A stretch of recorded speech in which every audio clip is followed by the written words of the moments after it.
আশা করি প্রত্যেকে খুব ভালো আছো। আমি ডায়েটিশিয়ান ব্রততী কর্মকার। আজকে চলে এলাম আবার একটা সুন্দর ভিডিও নিয়ে, ভীষণ ইনফরমেটিভ একটা ভিডিও। অনেকে জিজ্ঞেস করো জল এত খেতে হবে কেন, জল খাবার কি দরকার? কারণ অফিসে ব্যস্ততার কারণে অনেকে জল খেতে পারো না। জল না খেলে কি হয় আর জল খেলে কি হয়, এটা জানার কৌতূহল সবার আছে। তো আজকে তোমাদের জন্য সেরমই একটা ইনফরমেটিভ ভিডিও নিয়ে চলে এলাম।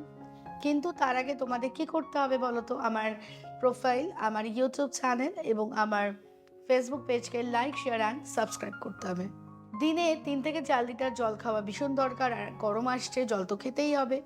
জলের সব থেকে বড় গুণ হচ্ছে আমাদের স্কিন অ্যান্ড হেয়ারকে ভালো রাখা, এবং তার সাথে কিন্তু জলের সব থেকে বড় গুণ হচ্ছে ডাইজেশন সিস্টেমকে প্রপার করা। আজকের দিনে সব থেকে মেডিকেল একটা প্রবলেম যেটা অনেকের মধ্যে হয়, ফ্যাটি লিভার, এনলার্জ লিভার। এগুলোর কিন্তু কিছুটা কারণ জল খাওয়া কম, এবং জল খাওয়া কমের জন্যই কি হয়ে যাচ্ছে, প্রপার পরিমাণে তোমার ডাইজেশন হচ্ছে না, তোমার খিদে পাচ্ছে না, তোমার অ্যাসিডিটি বাড়ছে, ব্লোটিংয়ের সমস্যা হচ্ছে, তোমার ঘুমের সমস্যা হচ্ছে। এগুলো নিয়েই কিন্তু তুমি স্ট্রেসে চলে যাচ্ছ। এবং জল প্রচুর পরিমাণে খেলে কি হয়, আমাদের জল কিন্তু একটা ডিটক্স ওয়াটার, বডি থেকে টক্সিনকে রিমুভ করতে হেল্প করে। জল ঠিকঠাক খেলে কিন্তু আমাদের স্কিন ভালো থাকে।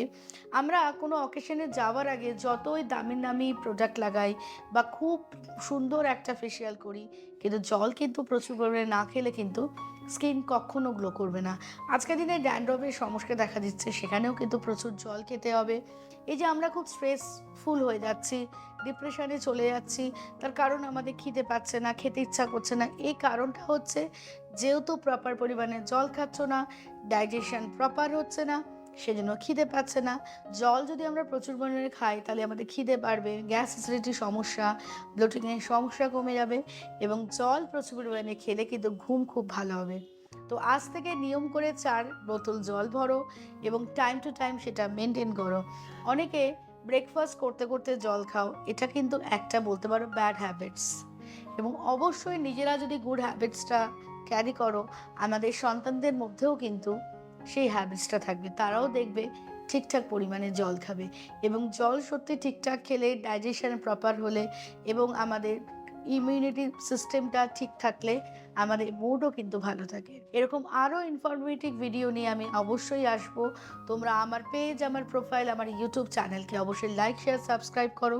এবং আমার ডায়েট প্ল্যান একদম হেলদি, যেখানে কোনো রকম সিড সাপ্লিমেন্ট, কিটোক্রাস্টার থাকে না। সবাই ভীষণ ভালো থাকো, সুস্থ থাকো।